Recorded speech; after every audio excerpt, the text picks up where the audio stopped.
This is what's known as the King House in Bristol, Virginia.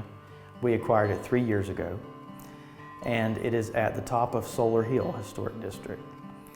The King House was built in 1814. We thought it was built later than that, but apparently there's some evidence out there that someone wrote to James King and congratulated him on his house being under roof, and the year was 1814. So that was the first building here besides Fort Shelby. The house originally was a 2-over-2 is what it's called, with a center hallway and a winding staircase that went from the first floor to the attic. And it was a Georgian style, which was popular in that era. It was added on to by the Lancaster family, the second owners.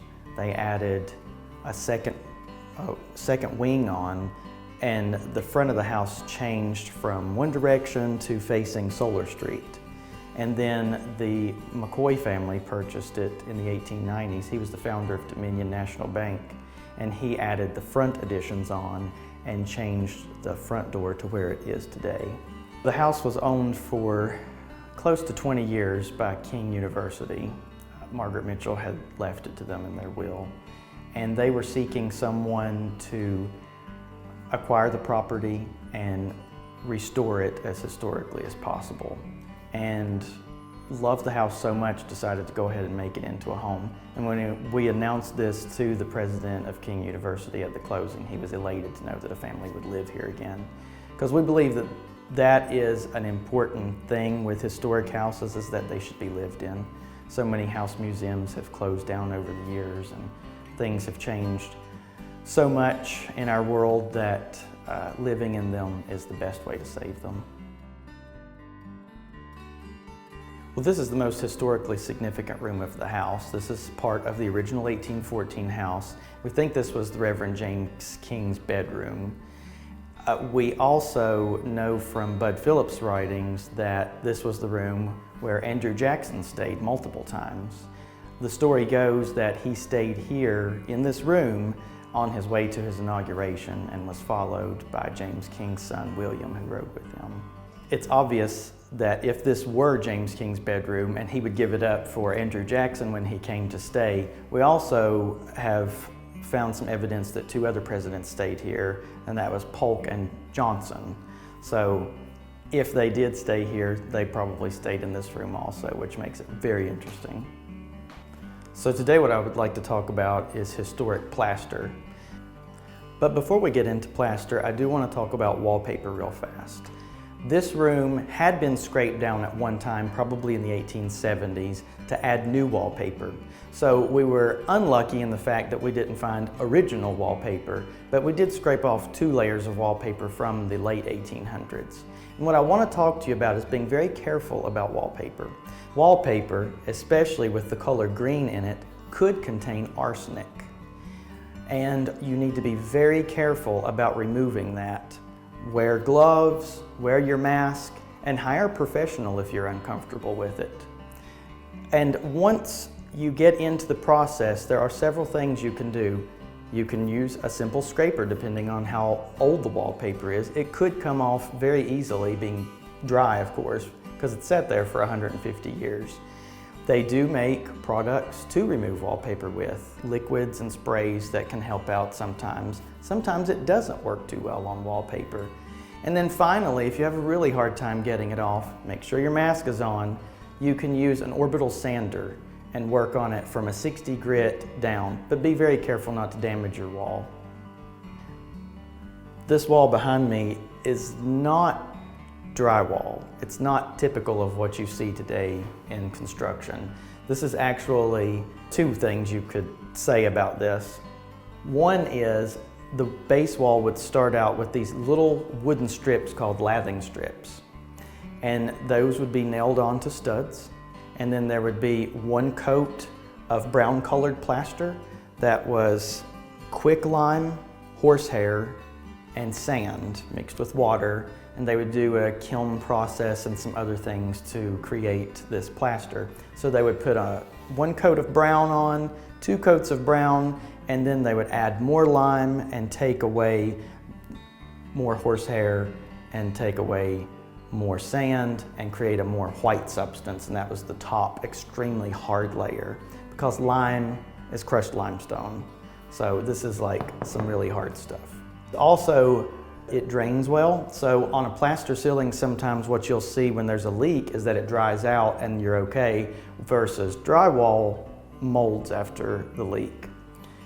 So this wall right here is from an 1880 edition. They actually built this wall in. So this is lathing strips with plaster. The other walls in this room are original from 1814, and they are brick with 2 layers of the quicklime mixture and then the top layer of quicklime. So there are several ways to look at repairing plaster. Here at the King House, my wife and I don't adhere to the Secretary of Interior standards because we have a budget. It could cost over $1 million to renovate this house and bring it back to what it once was if we adhere to things that strictly. We've had to change the way things are done and find new ways to repair the house and make it a home again. So one thing that we have discovered that works just fine is when there are small nail holes or small cracks, joint compound works just fine. You may have to go over it twice, maybe 3 times, because it can sink into the crack and then you'll have to add more over that. But once you sand it, it should be just fine. Later, we'll take a quick tour of our music room, which I did 2 years ago, and as you can see, everything is just fine. So this wall is a perfect example of a repair versus a restoration. Really, in plaster restoration, you would use plaster, of course, and make it the way they used to make it. But right here we have a not so shining example of previous owners' work that we have to deal with. What we believe this section is here is a product called Durabond, and it's very, very hard. As a matter of fact, we had to sand the wallpaper off of it because the wallpaper was stuck to it. And then this area here was somehow patched also. So we're working with 2 large areas. To truly restore it, we would nearly have to strip this entire wall down to the lathing strips and put new plaster, which just doesn't make any sense to us. So we are running along these lines with joint compound, filling it in as much as possible and sanding it down. There is another way that I have discovered you can repair holes like what was here at one time without a huge expense also. Like I mentioned earlier, sort of a practical form of restoration, and that is to buy drywall that is the thickness of your current plaster and screw that directly onto your lathing strips. Now, securing it to brick is a little trickier. We won't get into that today, but most houses have lathing strips behind anyway, not brick, which is a little more unusual.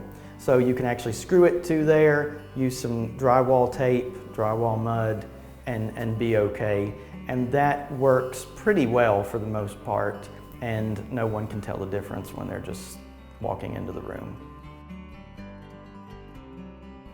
As I mentioned before, when we scraped the wallpaper from these walls, we didn't find any original wallpaper. But what we did find was that there was also no paint colors. So that leads us to believe that the original wall was white, which was pretty common in 1814. So this room, once we're finished with all our repairs, will be painted white again with an extremely dark trim, probably stained with molasses. Here we have the music room at the King House. This room features oak parquet floors from the 1890s, a piano that has been in this room since 1904 from the Mitchell family, and a very beautiful fireplace mantel made in Abingdon, Virginia, that was in one of the original rooms of the 1814 house and moved here later. This room is complete after a rigorous process of removing lots of wallpaper and patching plaster. In here, we didn't have any significant holes or cracks. Most cracks were less than a 1/4 inch wide, allowing us to fill them with joint compound a couple of times and sand. It has now been over 2 years since this plaster was repaired, and as you can see, we have no cracks nor changes.